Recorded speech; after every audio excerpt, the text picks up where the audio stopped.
Global leaders recently came together in Seoul during World Summit 2022 for peace on the Korean Peninsula, an annual summit calling for an end to the Cold War's last remaining division and the reunification of the Korean Peninsula.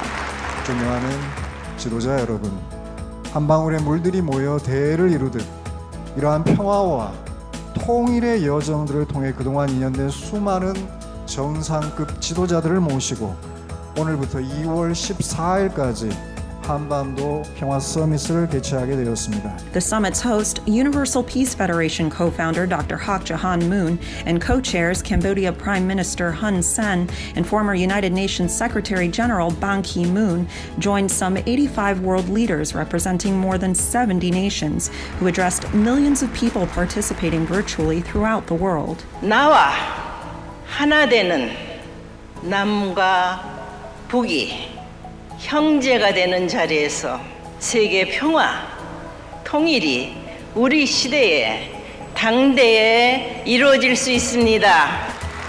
The in-person summit ran from February 11th to the 13th following COVID-19 pandemic guidelines.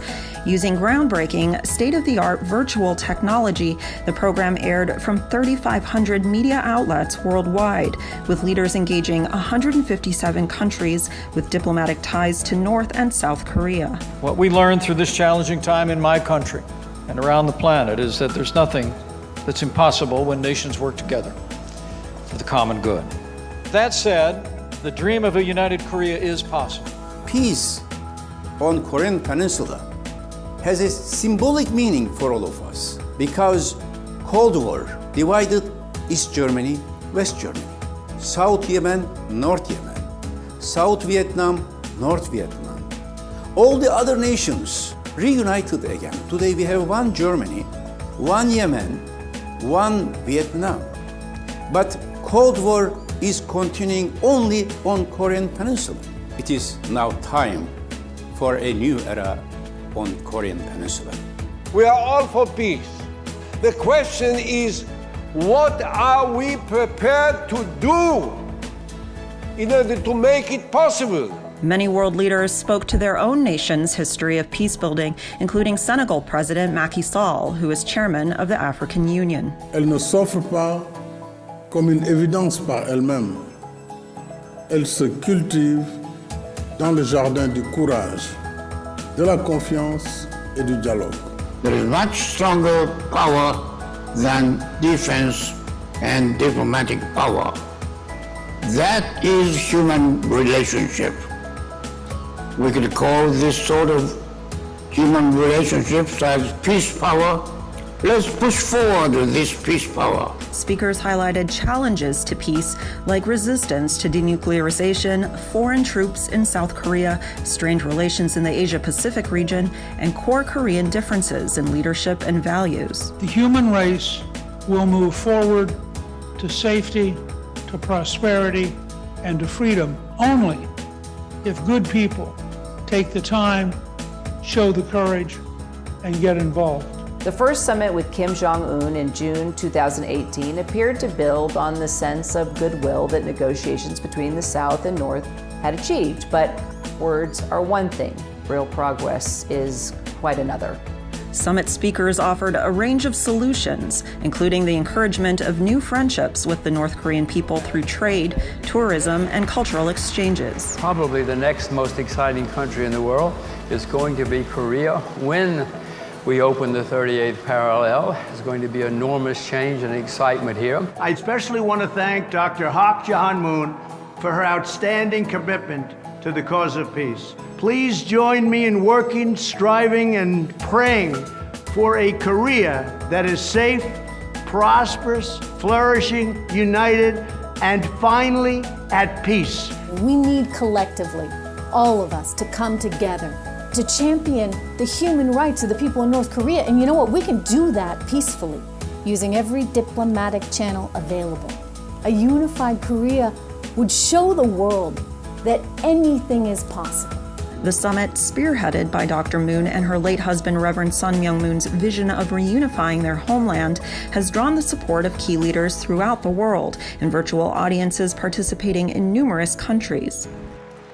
The summit also featured the Sunhawk Peace Prize ceremony, which honored Dame Professor Sarah Gilbert of Oxford University and Gavi, the Vaccine Alliance, as the 2022 laureates for their contributions during the COVID-19 pandemic. I had the great privilege to work with many experts to make the vaccine widely available as fast as we could. It is now in use in at least 170 countries, and over 2.5 billion doses have been produced. We must increase the number of manufacturing facilities around the world as part of ensuring a more equitable supply of vaccines in the future. Making the world better for future generations is a shared goal, and I'd like to commend Dr. Hak Ja Moon for your tireless work turning this ambition into a reality.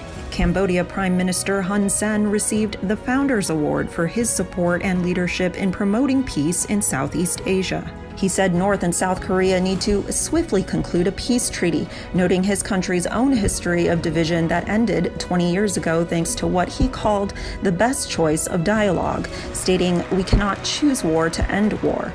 Dr. Moon launched the Sunhawk Peace Prize in 2013 to honor the legacy of her husband. The biennial award recognizes laureates for their extraordinary service to global peace in sustainable human development, conflict resolution, or ecological conservation. Political, civic, and faith leaders all expressed their support of Dr. Moon and UPF's dedicated efforts toward reunifying the Korean Peninsula. I commend Dr. Hak Ja Moon, the founder of UPF, and her team for their continuous advocacy for sustainable peace in the world. The work of the UPF is quite meaningful because through this robust platform, we can lay the initial groundwork that allows the path to peace. Leaders convened the final day, sharing more global encouragement, advice, and prayers for the advancement of peace and unity on the peninsula and throughout the world. We know that true peace can only fully be achieved with faith. And I pray that our efforts will have great achievement and we will see the reunification as one Korean people. Lo que para nosotros parece un imposible, para Dios es posible. La oración sigue siendo el mejor arma que tenemos para que vuelva la paz entre las Coreas, en todo el mundo. Leaders emphasized the importance of international cooperation and focusing on God to usher in a new era of peace. World Summit 2022 concluded with a virtual 1 million-person rally for peace, with 12 simultaneous live rally events happening throughout South Korea, which streamed to the world, ensuring Korea's voting public knows the international community is behind them. The 2022 South Korea presidential election on March 9th is expected to be the tightest race in 20 years. You can learn more and get involved with World Summit 2022 by registering online.